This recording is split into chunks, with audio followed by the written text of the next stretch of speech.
X3 is the first exercise device to deliver force in line with the variable capabilities of human movement. When you train like this, you go to a far greater level of fatigue, which triggers a commensurate level of growth. Go to x3bar.com and learn more about the professional athletes that use X3 exclusively, as well as many before and after transformations this discovery has caused. Enter the code LIFTSMARTER for $50 off at checkout. That's LIFT Smarter, without a space between the two words, for $50 off at checkout. Forget frequently asked questions, common sense, common knowledge, or Google. How about advice from a real genius? 95% of people in any profession are good enough to be qualified and licensed. 5% go above and beyond. They become very good at what they do, but only 0.1% are real geniuses. Richard Jacobs has made it his life's mission to find them for you. He hunts down and interviews geniuses in every field: sleep science, cancer, stem cells, ketogenic diets, and more. Here come the geniuses. This is the Finding Genius Podcast with Richard Jacobs. Hello, this is Richard Jacobs with the Finding Genius Podcast. I have Kristin Wilson. She's the head of Badass Digital Nomads Podcast. She also has a YouTube channel that she'll describe. And we're going to talk about her background, what she does, and how she helps people that want to be nomads of various sorts. So, Kristin, thank you for coming. You're welcome. Thank you for having me. If you would, tell me a bit about your background, and then we'll lead into the work that you're doing today. So I've had a pretty traditional upbringing as far as my childhood, being born in the US and raised in middle-class America. But things took a little bit of a turn once I was in college, when I couldn't figure out what to do with my life, what to major in college.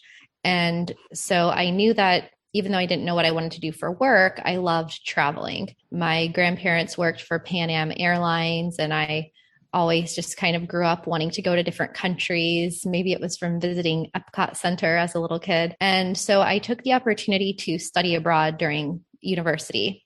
And I did 1 semester in Costa Rica and 1 semester in Australia. And after that, my life was really never the same again, because my eyes were opened to a different way of living, a different identity, if you will, like who you are when you live outside of your home country. And so I finished school, went to grad school, and then I moved back to Costa Rica in the fall of 2005 to work in real estate. And then ever since then, I've lived in different countries, more than 60 countries I've either traveled to or lived in.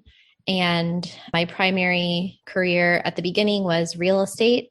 But in the first 7 or 8 years that I was working in real estate, I realized that another big problem that people had was not just buying real estate in different countries, but then how to move to those countries. So I started a relocation company in 2011 called Poker Refugees, which was specifically in the niche for gaming clients like poker players, sports bettors, and still doing that today. But I also have my relocation consulting program called Ready to Relocate.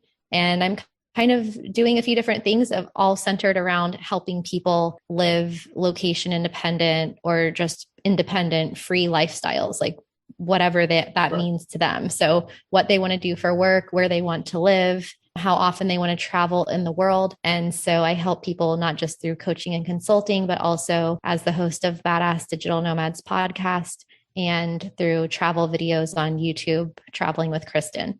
Right. Well, you have a lot of experience living in different countries, way more than most people. Mm-hmm. So what have you discovered? What is it like to live in all these different countries? Like, how has it changed your perspective on things? Well, there's different phases of adaptation that you go through when you move to another country. And there's like this honeymoon phase at first, which is what most people experience when they go on vacation, where everything is amazing and like the food is better, the coffee's better, the weather's better, like the people are nicer, and it's kind of rose-colored glasses. But then there's a different part. It's almost like a curve where you hit the dip, as Seth Godin refers to it as. So at first, everything is great. You're in the honeymoon phase. Then you go into like time of struggle, where you're not really sure if you made the right decision moving to this other country, and the things that seemed great now seem difficult, and you maybe start to feel a little bit lonely or homesick. And then you get to a section where you're adapting to life there. And the longer that you stay in that country, the more likely you are to get to a full integration in that society. So it might not be 100% integration. So myself as like a blonde US female, if I go move to Pakistan, I'm not going to look like the locals. So I might never fit in 100%, especially if you don't learn the language. But that's really what people can expect when they move to another country, is to kind of have this process that can go on for months or even years of adapting to that place. And so some people don't travel that long, or they might move to another country for just a couple months. They might be nomadic. And so they might hit different parts of those experiences and those different phases of adaptation. But I think that when you go to another country, you can definitely expect to learn something new, to meet new people, to change your mindset and your perception about what you thought was right and wrong in life. And it can just kind of make you question everything from your home country's public policies, government policies, to like normal cultural things and ways of life, the kinds of foods you eat, the types of like how you relate with people, how you do business there. And ultimately, as a human being, you become slightly shaped by your environment and the people that you surround yourself with. So living in another country or traveling a lot through different countries is a really dynamic experience. And I think it's kind of a fast track to personal growth. It's not necessarily a straight line. Like it can be a few steps forward and one step back, but you're always going to learn about yourself. You're going to learn more about the world, and you're going to learn who you are when you're outside of the context of your home country, your family, your friend circle, the company that you work for. Like when you take yourself out of that situation, it's like going out of your comfort zone. And so it's kind of the school of hard knocks in a way, but ultimately I think it's for the greater good for your own life and also the global impact on the world, because travel is proven to give people more empathy and like more of a sense of connection, more of a sense of gratitude in the world, and kind of helps you step out of, especially the US cycle of like the rat race, the materialism, stuff like that. And you kind of find like what's really important to you. Well, how do you feel that traveling has changed you in particular?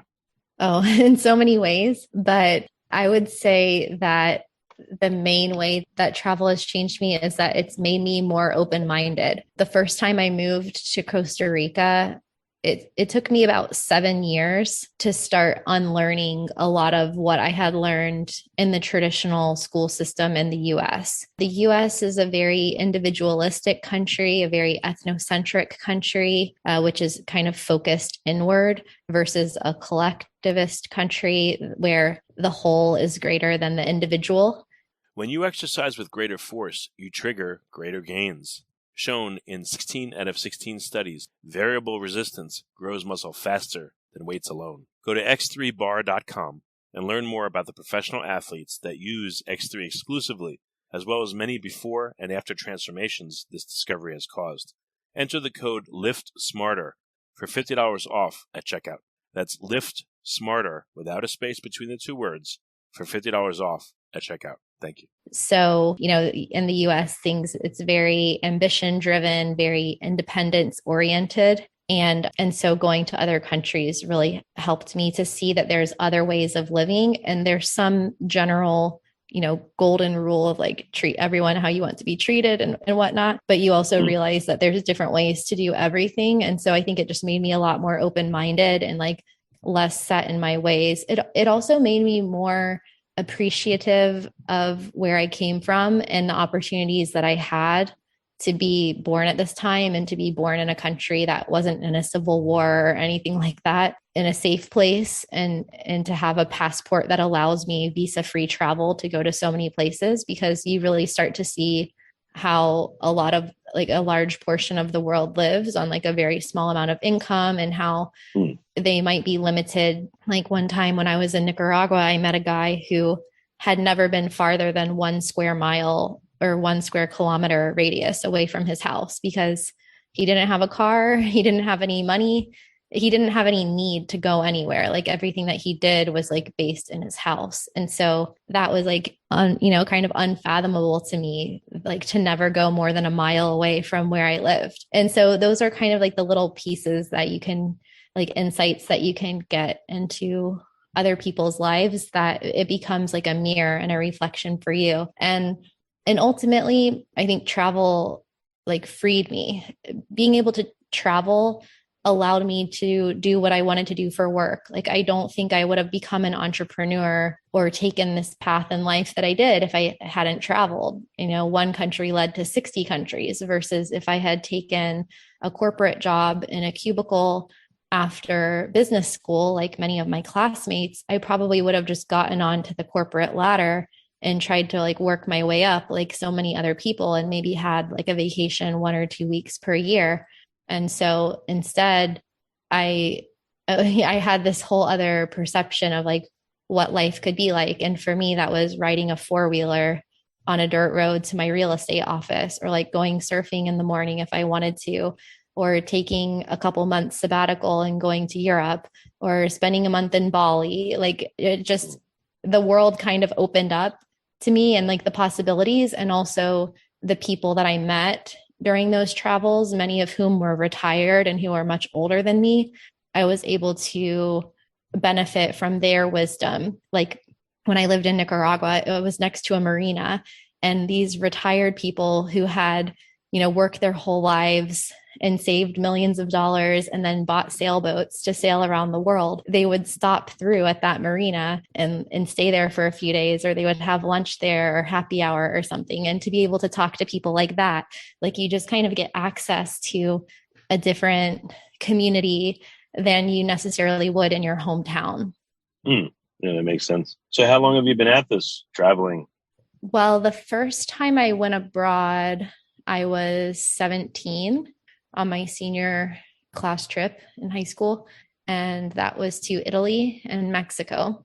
And then I studied abroad when I was 21 years old, and I just turned 40 last week. So it's been about 20 years now.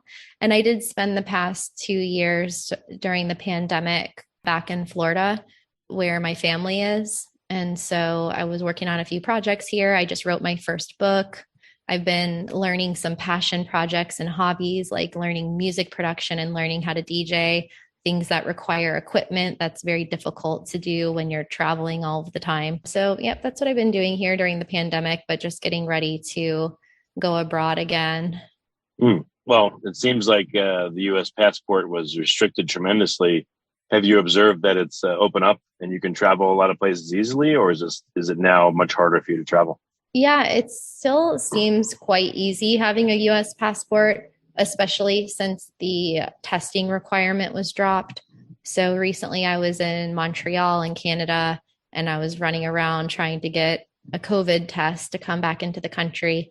But I just got back from Istanbul a couple days ago and was able to just walk right on the plane. So I think in the past few weeks or month, President Biden has dropped that, which makes sense at this point. Yeah, it kind of seemed like just a formality that they were making everyone still get the negative COVID tests, even if you're vaccinated. So yeah, it seems like things are opening back up again.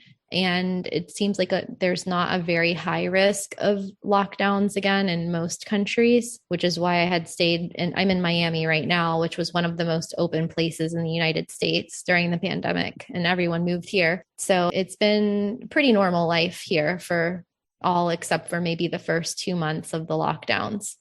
Okay, well, that's good. So now you have your podcast, your YouTube channel. So is your role now to help counsel other people on how to live abroad? And, what's your business about? Exactly. I, of course, enjoy that lifestyle, but it got to a point where... Before we get started, I have a quick favor. I've been self-funding the Finding Genius podcast for 5 years now. I've done over 3,000 episodes. And as you can see on YouTube, we're up over 1 million views on the channel, which is fantastic. The next thing I really want to push on is to get up to 10,000 subscribers, because once we do, we'll be able to put a donate button, And we'll be able to solicit donations to help keep the podcast running and to also get the Finding Genius Foundation moving along. We have a big project studying anxiety, depression, and PTSD, and working on a product to help people overcome these problems because I've seen them explode recently after the last 2 years of the whole virus situation. So if you would, please subscribe to the podcast. That would help us tremendously. Give us a thumbs up. And check in the description for Buy Me a Coffee. It's about $5. If you could buy me a coffee, I'd really appreciate it. It would help keep the channel going, and I love coffee. Thank you. I just felt like it was more important for me to help other people to do it rather than just enjoying it myself. And I've always done that in some way. Like my first job was working in real estate in Costa Rica. So helping people from different countries to invest in Costa Rica and move to Costa Rica. So I worked with a lot of retirees, a lot of international and multinational corporate executives. And that's when I realized the need for relocation services. And so I've been providing those relocation services since 2011, but it was all on like a one-on-one basis with clients. And I decided to go public with this information because I saw a lot of misinformation online and a lot of outdated information on blogs and on videos. And so I thought, well, I didn't major in English literature and I don't have a degree in filmmaking or anything, but let me just try to put some information out there and maybe it can help people. And I also was on HGTV's House Hunters International. And I had a lot of fun filming that. And I remember thinking, like, I wish my full-time job was filming travel videos or like videos about real estate in different places. And so I thought, I'll just make my own videos. So what I decided to do was just start documenting my lifestyle and how I supported myself while traveling, what I was doing in the other countries that I went to. So that's when I started traveling with Kristin on YouTube back in 2018. And then I also started blogging at the same time to just, there's different types of information you can give in a video, in a podcast, in a blog article, in a book. And so I wanted to be able to provide the information in different mediums. So the travel videos are more travel vlogs and city guides, cost of living, live Q&As, things like that. And then with the podcast, the idea behind that was to interview the people that I met while I was traveling and even my clients, because I met so many interesting people and they all had different stories about how they broke free from their traditional jobs and were able to support themselves doing something online or to retire early and gain financial freedom and then lead these untraditional lifestyles. And so we have a lot of examples in our society about the linear way and like the white picket fence, kind of this is how you do it. And this is the adulting path in the United States, at least, and in a lot of Western countries. And I just wanted to show an alternative to that. So we have now 165 episodes about different ways of making an online income, showing that transition that people from all over the world have taken, going from South Africa, working in a government job in South Africa or Australia, and then being self-employed, working on a sailboat or living in Mexico, like all of these different stories, because everyone has a different one. And then after doing that and writing the blog, I was able to write my first book, which is called Digital Nomads for Dummies. So it's even more comprehensive than just blog articles and videos and podcasts, but it's like taking it into a step-by-step guide of how to find a remote job, how to start an online business, how to travel full-time, how to be a digital nomad. So I guess I would say that my passion is definitely creating content about how to do it as much as actually helping people one-on-one or in groups with the logistical process of relocating from Connecticut to France, for example. I don't know. What did you find most difficult about traveling abroad and living abroad? A lot of people say like it's so brave to do it and it's so courageous. But for me, it just kind of became like regular life. So I think that the hardest part about it was just the normal problems that you would have otherwise in life. Sometimes you wake up on the wrong side of the bed, or you're like not feeling motivated one day, not feeling energetic, maybe like relationship problems. I think dating is definitely hard when you travel a lot or when you live in different countries, unless you find somebody that shares a similar lifestyle.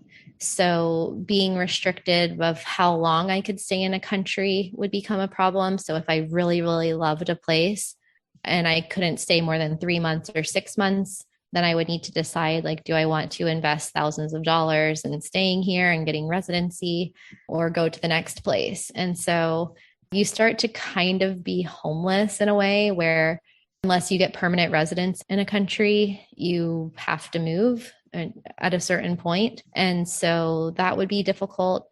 People say that they're kind of afraid of loneliness, but I didn't really feel lonely because I felt like I met so many people all the time. And then I would have friends in all different countries. I would be able to visit my family members, my cousins, my parents, my brother and sister. Like, you end up being able to spend more quality time with friends and family when you can live anywhere, because you don't have to wait for Christmas vacation or summer vacation or something like that. So I did feel fulfilled in that way. But I think it was more just always wondering, like, where am I going to live? Changing locations often could be pretty tiring. And then also the language barrier and cultural barriers can be difficult if you're not staying in a place for a long time. So I'm fluent in Spanish, which makes it really easy to get around in Spanish-speaking countries and understand what's going on around me, and the context and the slang and the sense of humor of the people, the news. Like, you just can, if you understand the language, it's much easier. But then going to a country like,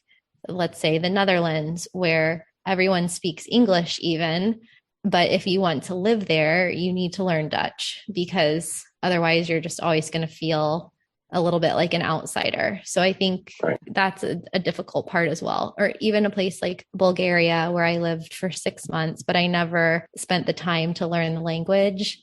So I was always struggling in a place where no one really speaks English, like even struggling at the market, like negotiating the prices of buying tomatoes, for example. Like, those kinds of little things can be it can just take more energy. And then there comes a turning point to decide whether or not you want to really intentionally integrate with that country or move on to the next place. And these are kind of first world problems of this new time in history that we're even able to have these problems. But I definitely think that the pros outweigh the cons, because in no other point in human history would I, as like a single female who's 25 years old, be able to just traipse around the globe working for herself on the internet. I mean, that would be unheard of, especially single. So I'm just very grateful that we live in a time where we can even decide to do this. And I wouldn't be expected to like stay in my hometown and have, a traditional lifestyle, like husband and 3 kids or something, unless that's what I wanted to do. So I'm just happy to have that choice. And so for me, like, the challenges that come with travel, it definitely is not as bad as like the alternative of not having that choice. Sure. Okay. I don't know, the way different countries are portrayed on the news, how did that square with what they were actually like? Was there a lot of, is the reporting at all accurate, or is it, you got to go there to really know? Well, what I found is that countries are so diverse that when you hear a news story that's trying to characterize a country and simplify it, it's just one story out of a country with millions or sometimes hundreds of millions of people. So it would be like if you heard about, let's say, a shooting or something in Chicago, and then you would think that like every town in the US had the same problem. Well, that's maybe not a good example because we do have a massive gun problem in the US. But yeah, like hearing one story, what was the girl, Natalie Holloway, that was murdered in Aruba? I don't know if anything like that has happened since. It certainly hasn't been in the media to the extent that her disappearance was, but it would be like not going to that country because one thing happened there. And so I think that most people in the world are good. There's like always going to be some security issues, always some violence, but unless it's an active war zone or a place that's having, like maybe the highest homicide rate in Central America, for example, like there are certain cities that are more dangerous than others, but as a whole, like when you hear characterizations of Mexico, for example, being dangerous, I think that that's really blown out of proportion because it's just a massive country. And I'm sure there's some neighborhoods of some areas that are dangerous, but it would be like saying, okay, New York is dangerous, but like New York is a massive city and maybe only certain pockets of it are dangerous. So I kind of see it that way. And I've solo traveled a lot throughout the world.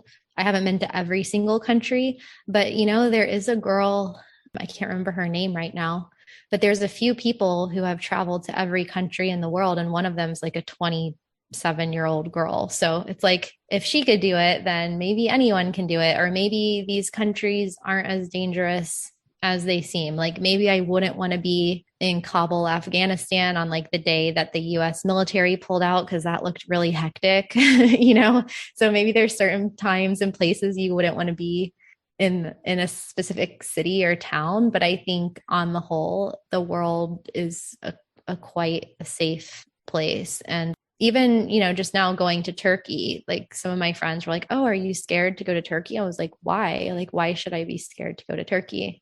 And I got there and the people were really nice.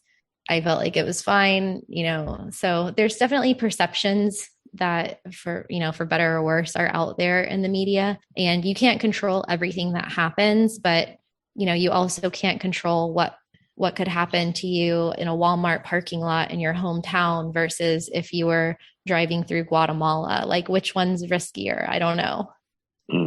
Okay. Of all these countries, I mean, were they, in the end, now that you look back, were they all very different, or are most countries and people the same on many levels? Human beings, as like a human race, you can definitely tell that we're all on the same operating system. Like humans are humans. We all have certain physical characteristics. We all experience emotion. We all have brains. Like, we all kind of have the same set of physical resources, unless, you were born with a birth defect or accident or, or blind, something like that. So people are people. And the more I've traveled, the more I identify with people as one human race. And I don't really see like geographical lines are kind of just lines drawn in the sand, but culture is very real. And who we are as humans is very much influenced by the culture that we grow up in. So more and more, though, I'm starting to notice like a globalization of people because of transportation and technology. So maybe through US pop culture, for example, music, movies, TV shows that are distributed around the world, I think that people they can maybe acquire certain aspects of the US culture versus in the US, if you aren't very exposed to Italian films, then you might not have as much of an understanding of Italian culture unless you went there. So I think from a US point of view, because we export so much entertainment and so much culture, and also food and chain retail stores, restaurants, things like that, then people can have that understanding of US culture and maybe even adopt certain aspects of it or speak English and things. But it doesn't necessarily work the other way around. So I do see a lot of similarities in people, and you even start to meet people that remind you of someone else. So just now in Istanbul, I was talking with a girl from Algeria, and she reminded me of a friend from Honduras who I met in Costa Rica. So you can actually meet people's doppelgangers or even your own in other countries. But you'll notice like certain personalities or like the sense of humor of people.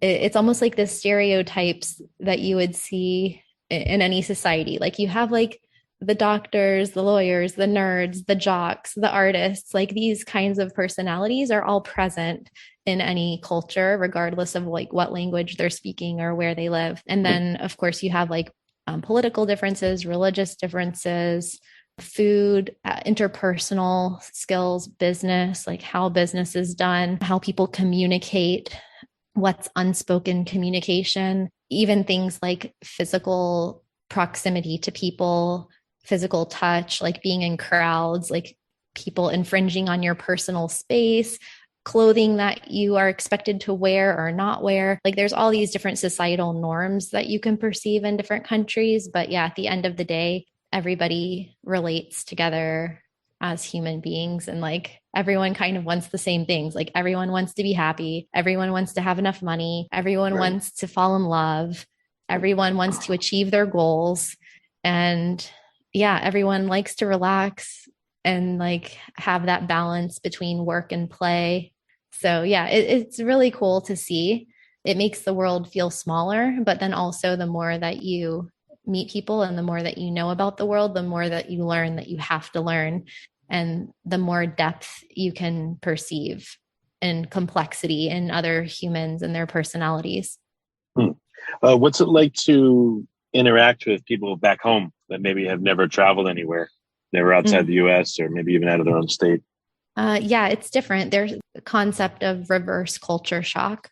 After you leave your home country for a certain amount of time, like the longer you're away, when you come back, the starker the reverse culture shock can be. And some people even get a little bit depressed when they come back.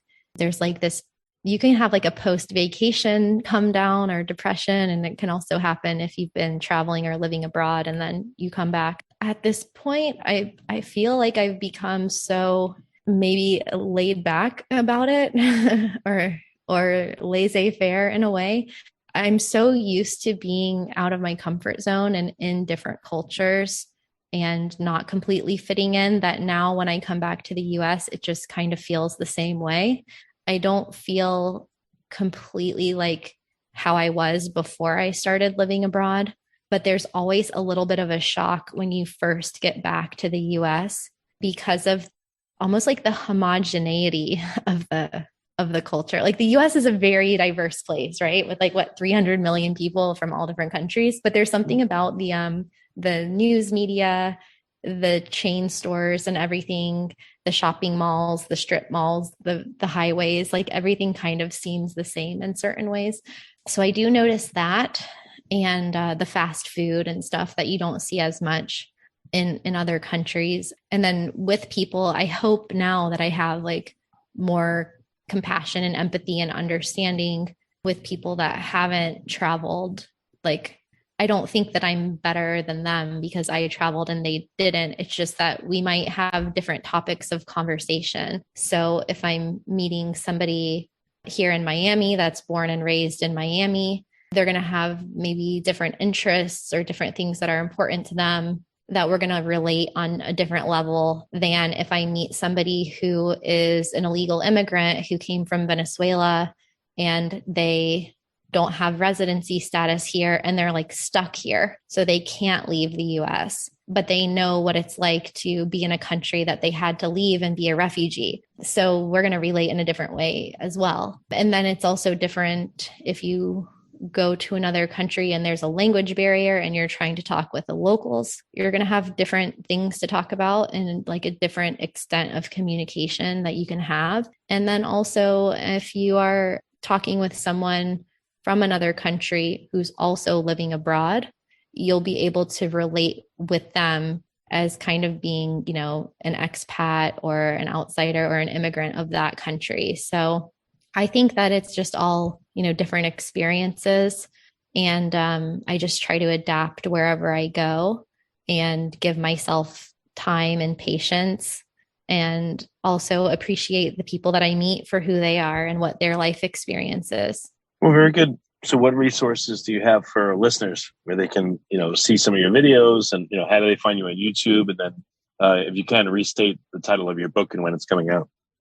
So every Tuesday, we have a new either solo podcast or interview on Badass Digital Nomads, which is available on every podcast platform, I believe, and badassdigitalnomads.com. And my YouTube channel is Traveling with Kristin, where I do a couple new videos per month. And my first book is Digital Nomads for Dummies, which is available on Amazon, Barnes & Noble, Target, Walmart, like all of the retail outlets. And if people want help with relocation, then they can go to travelingwithkristin.com.